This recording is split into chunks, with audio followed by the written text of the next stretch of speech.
evening. My name is Yolanda Gibbons, and thank you for tuning in to the Doty Report.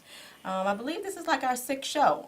The Doty Report is a segment hosted by the Georgia Doty Comprehensive Health Organization, and we are talking about health-related issues. We're talking about nonprofit collaborations, and we're talking about really educating and empowering the people in our communities, families and children, veterans and seniors. So thank you for tuning in, and think of a question as we go through the segment this evening, and be sure to call in to 312-738-1060. So our guest for today, I'm very excited. I am very honored to have Mr. James Dentley. Mr. Dentley is an entrepreneur.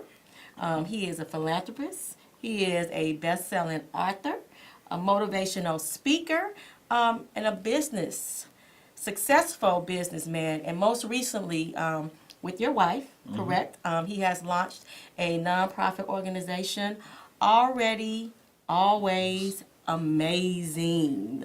So my first question, Mr. Dentley, is to tell us about the launching of this organization. Well, first of all, let me say, Yolanda, that first of all, I'm really honored to be here. I'm looking forward to having some fun and getting a chance to really kind of share some of the things we've been very blessed and honored to do. And Already Always Amazing is kind of funny because for years I was actually on the board of other organizations. And my role in those organizations is really to find money.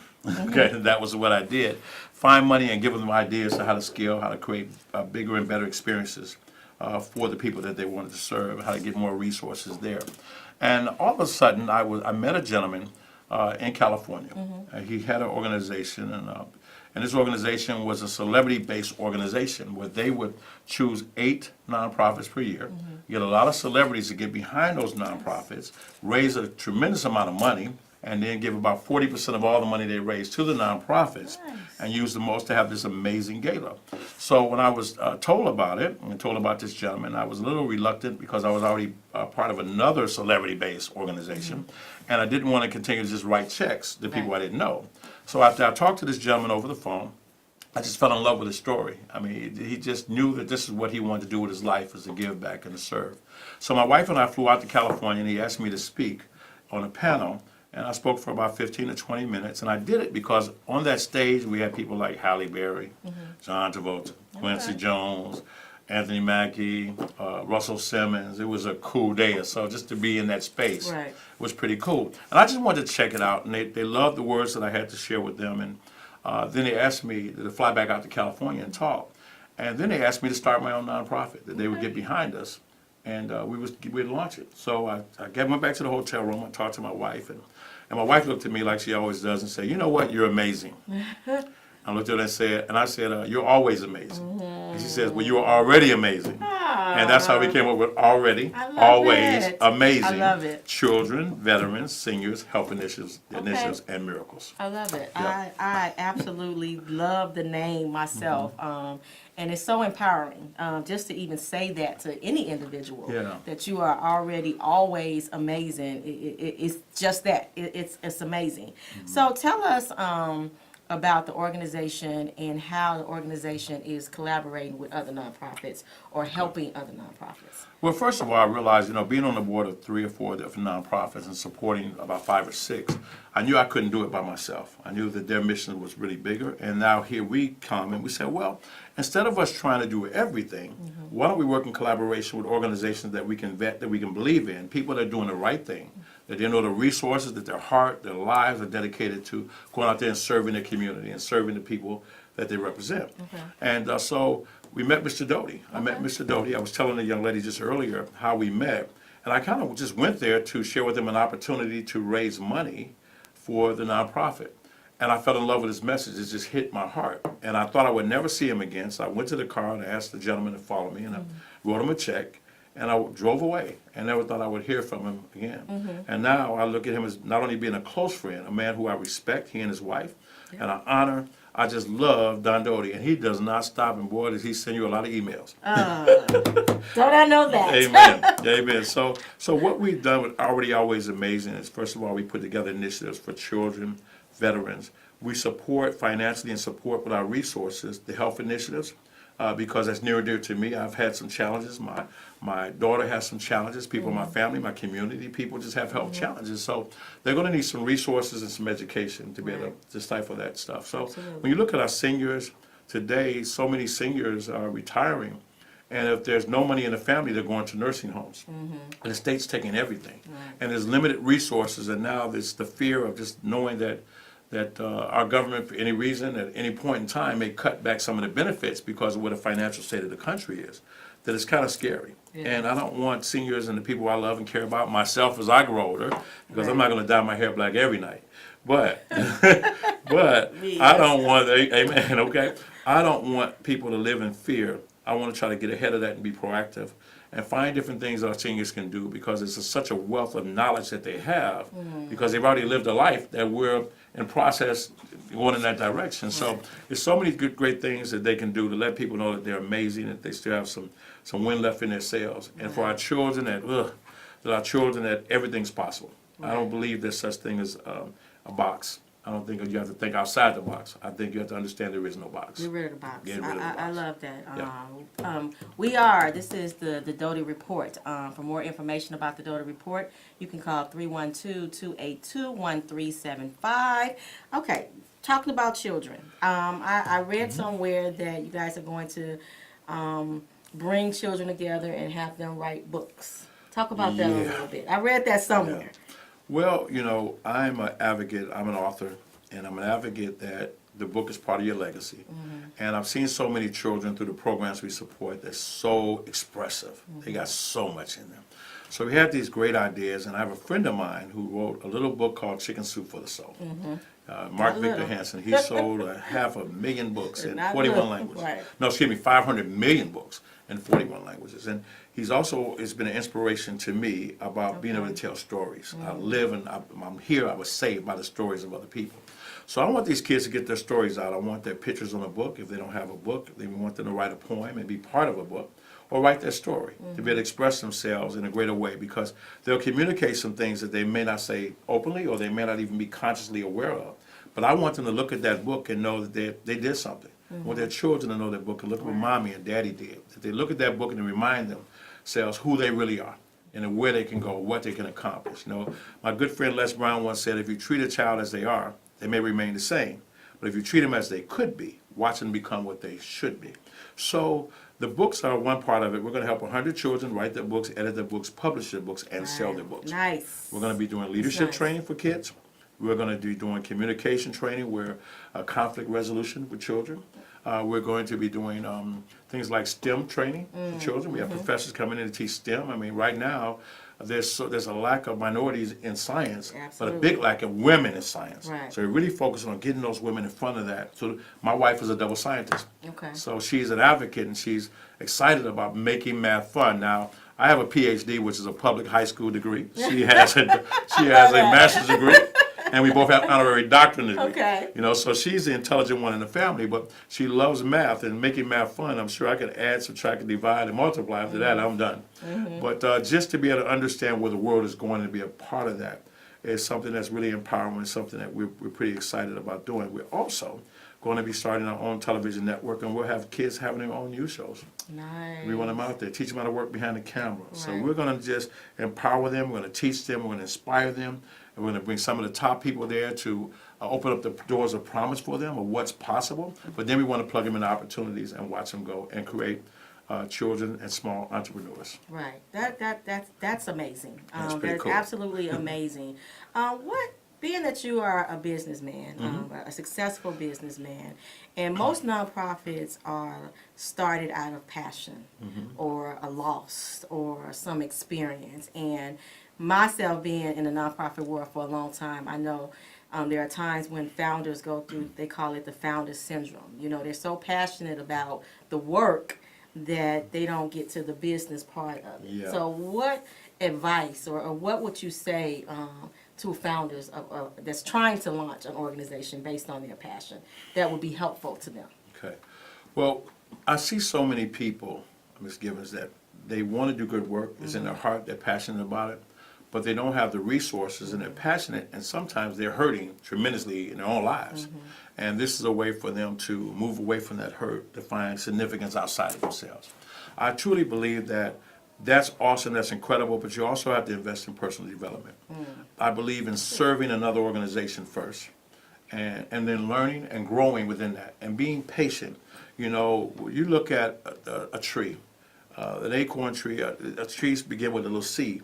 And the potential of the tree, the height of the tree, the power of that tree, the strength of that tree was always in that seed. So with every human being, the power of the potential, who you can be and what you can do, was there upon conception. It's already there for you. But when you put yourself in situations where you can grow, just as the book says, the book says that it talks about the people you spend your time around, you know, that he who spends company with the wise shall be wise, but who keeps company with fools shall be destroyed. So if you spend time, I spent time around people who were thought leaders that were playing at a high level, and I served because I couldn't afford to really be there. Right. But I developed a talent and skill, and if you're good and you're good and you're useful, then people will open that door for you. And as you develop the skill in those relationships, then you get a little closer to the table, then you get at the table. Now, the second thing is that you have to have a good team. You know, you can go fast by yourself, but you can only go far with a great team. And you need a great team to move. So you want to find people who are playing bigger and better and stronger than you. That's one of the reasons I like about Mr. Doty, because he sees the mission. He doesn't look at who's the top person and player in it. Right. He just wants to get it done. You know, he just flat out wants to get it done. And when you look at organizations like that, I'm so passionate with that one and several other organizations that we sponsor, that we support, that we work hard and we donate to and we raise money for, and bring more exposure to. I'm passionate about the people who really, really want to get it done. So if you have that in your heart and mind that you want to start something and do something great, build yourself and keep going on your mission, but build yourself along the way, because then you prepare yourself to be able to carry the weight, to be able to have the resources, because what you want really wants you. Right. Okay. Right. I love that. Definitely good information for all you folks out there that are looking to launch a nonprofit, that have a passion, that wants to give back. Mr. Dentley just talked about first developing self and having a great team. And nonprofit, the work of nonprofits is just so important because they reach the heart of our community and they reach the heart of those who aren't being serviced as much. Talk about the veterans piece. I know that's one of your target audience, or the population of people that you want to serve. Yeah. Talk about that a little bit. Well, we have an entrepreneur forum where we have a free breakfast every first and third Wednesday at our facility. Upwards to over 100, 120 people come in, and we cater a full service breakfast. I think you may have been there before. Chicken and waffles is a good breakfast. Very good breakfast. Very good breakfast. And this month we're focusing on veterans. But outside of that, with our veterans, we work with other organizations who help veterans in transition. And they have a lot of programs there that it may cost $1,000 or $2,000 to get involved in, but they'll give us access to those programs for free. And we'll plop our veterans into that. Also, we train speakers. We Okay. teach speakers how to become fully self-expressed and how to build a speaking business. And Les Brown is one of my business partners in that. And with that, with the veterans, we also can grant or grandfather them into that program. With the veterans, we really just want to, first of all, acknowledge the fact that we thank you for your service. We thank you for who you are and and how you show up. And we understand that in many cases, people go off to war, they get in a situation and they don't really return the same. How can you? Because you're Right. shaped by circumstances. And you come back, and there's so many stories about people being left behind. So as all the organizations, whether it be housing, that we can connect with, and we're working with a lot of Chamber of Commerce, a lot of villages in different different parts of the city and the suburbs, to be able to open up opportunities for our veterans. We're looking at a 30-unit office building right now that we're working with a village. I'm not going to put them on the spot, but you've already had several meetings with them, and we're going to buy the building either way.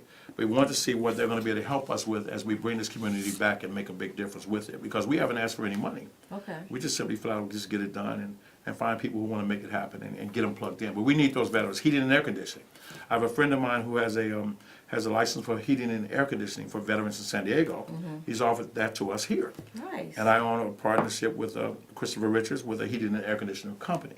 So now we can do heating and air conditioning for veterans to discount them in their homes, but also to give them opportunities to learn that craft as well. Nice. Yeah.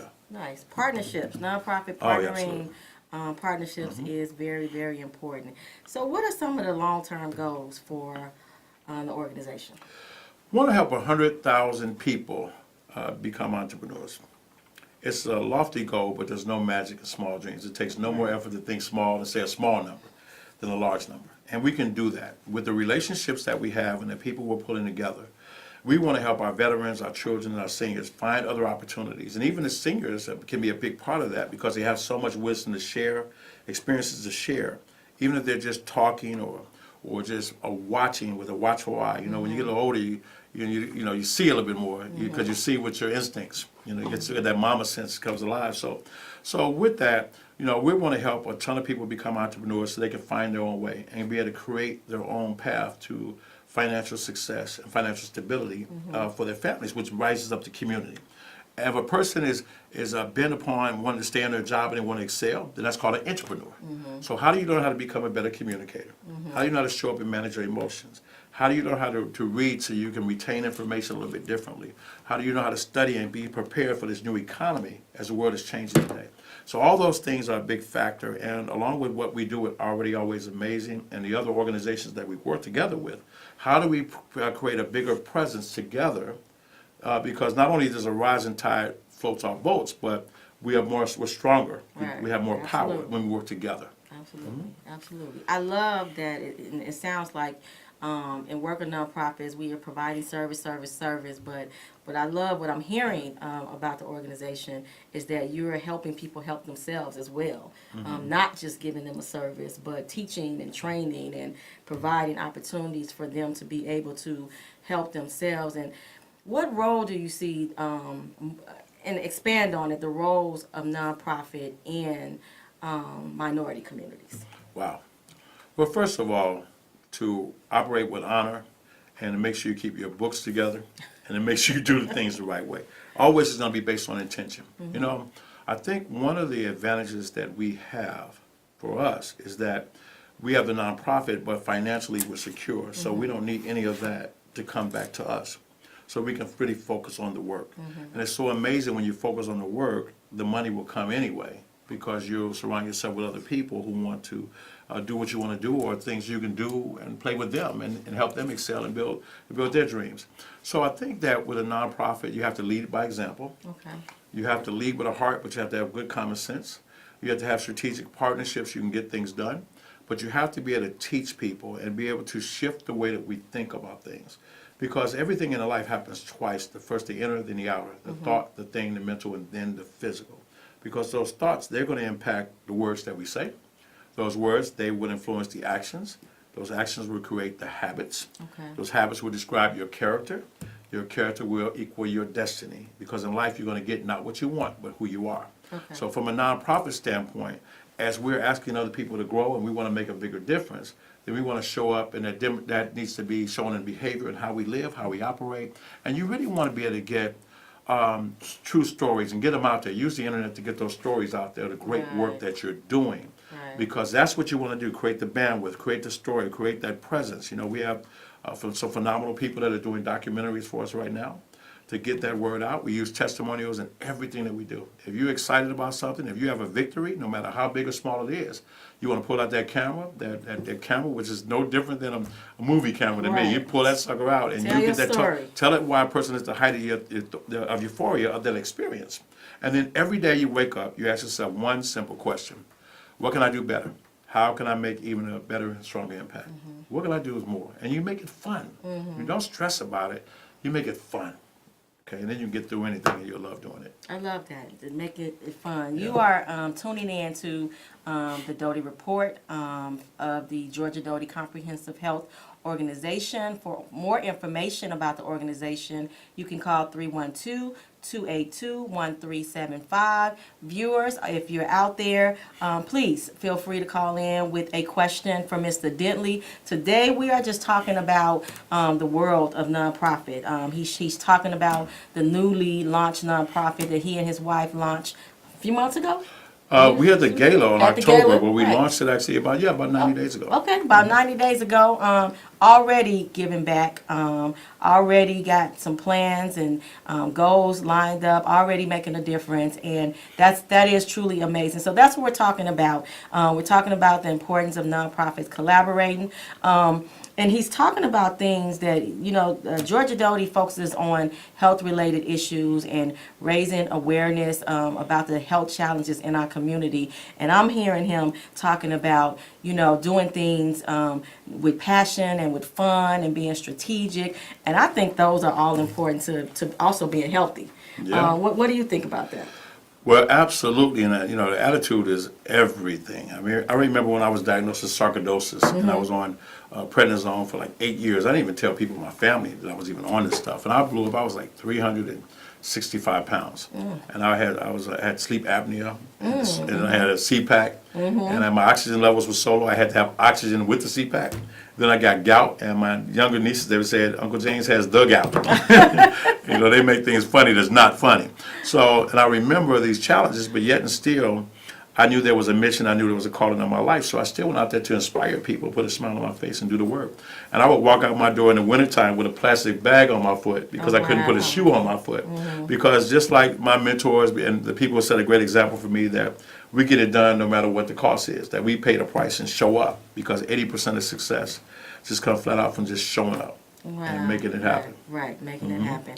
You have two things I know. You're going to be speaking at Operation Push. Yes, this and Saturday. And then another a forum is happening on November 15th. The forum is November 15th. Can you share that information with the viewers? At 8 o'clock a.m. to 9:15, we're going to be serving breakfast at our facility. We welcome all of our veterans to come, and we want you to register. So we want you to go to nbcuniversity.com/forum. And the reason you wanted to register, because we can hold about 120 for breakfast in the main room, and then we have an overflow room where we're streamed. We can hold about another 50 there. After that, we've got maybe about another 20 in the middle. So we have to cut it off after that, because we don't want 500 people showing up, and then we disappoint people. Right. But if you register, then we know how much food to buy as well, how much to have. And we have a great menu. We have some great speakers. Yeah. We're going to hear from some of our veterans. We're going to acknowledge our veterans, and we're going to have a great time and tap then into your you'll be possibilities. speaking on Saturday. Is that open to the community? Do you I'm know? speaking at Operation Push for a short amount of time for breakfast, and then I'm scheduled to be the keynote at the 10 o'clock meeting. Okay. There. Okay. So Mr. Dentley is very active in the community. He is serving the community, giving back to the community, sharing inspiration with the community, and we appreciate that. Callers, we have about 8 minutes left. So if you have any questions, please do call in. Do we have a caller? Okay, caller. Go ahead with your question. Okay. Yes, I'd like to know, how did you get involved in advocating against hepatitis C? How did I get involved in advocating for hepatitis C? Well, I have a family member, and I don't really want to put that person on the spot right there because they're an adult and they have to disclose that themselves. But I have someone very close to me that was diagnosed with that. I have someone else close to me that had passed away from complications and cancer that was developed because they didn't respond, and at that time they didn't have the treatments that are available. They didn't even know they couldn't even cure it at that particular time. So I got involved with that, and after going to the Doty Foundation meeting on a Saturday morning, just minding my own business, going to share with them how they can partner with us and we can show them how to raise money. I heard the story. And I'll tell you one thing, sir, that the stories that people have are magical. They're important. I want every person that watches this, every person that listens to this, to understand that your life matters. Your story counts. And so often we don't understand that, and we shy away from it, or we're ashamed of it. That story does matter. And I heard the story of the gentleman, Mr. Don Doty, who founded this organization through his mom, Georgia Doty. And I saw his passion, and I watched him because of his experiences going through Vietnam. I watched him get choked up and he couldn't get the words out. But I saw his heart, because his heart spoke. And from that standpoint, I knew that God had me in the right room for the right reason. And I decided to be a part of that at that moment. And because of that, because there's so many people right now who need our help, who need the work of the Doty Foundation and what they're doing, that's why I'm involved. That's great. We got a few minutes left. So, because you are a motivational speaker, I'm going to ask you to give us, the viewers, some final words. Some final words. Well, I would first of all tell you a story about two young men who were working in the hot orange groves in Florida. And on their way home, the burning Syrian sun was coming down. They stopped on a hill and sat down under a shade tree and both fell asleep. One of the friends woke up. He shook his friend. He said, "Wake up, wake up." He said, "What's going on?" He said, "I had the most incredible dream." He said, "What was it?" He said, "I dreamt I had 1,000 orange groves." His friend said, "If you had 1,000 orange groves, wow, would you give me half of them?" He said, "No, I wouldn't give you half." He said, "Well, you had 1,000 orange groves, would you give me 10%? That's 100. He said, "No, I wouldn't give you 100. He said, "Well, what would you give me?" He said, "I wouldn't even give you one orange." They were best friends, like brothers. He looked at his friend. He said, "Why wouldn't you give me one orange? How could you be so selfish?" He looked at him and he said, "Because you're too lazy to dream for yourself." And I believe you have to have a dream to make a dream come true. And you have to have a magical dream. You have to expand that dream and make it big and not be afraid to step into it and know that God is able. What is too hard for God, the King of the ruler of all flesh? Right. So if you just follow your dreams wherever they may lead, and never get distracted by less worthy deeds. Remember to shelter them and nourish them and help them to grow. Let your heart hold them down deep where dreams go. You follow those dreams, pursue them with haste. Remember that life is too precious and it's too fleeting to waste. And if you follow those dreams in all your days through, those dreams you follow will always come true. Follow your dream. I love it. Already, always amazing. This is Mr. James Dentley. Oh my God, I thank you. I have been so inspired. We thank you for tuning in to the Doty Report. We will be back next Tuesday, same time, for more information about the organization and the work that we're doing in the community with veterans and seniors and raising awareness and educating on the many health issues. Please call 312-282-1375. Again, thank you for tuning in, and we will see you next Tuesday, 6 p.m.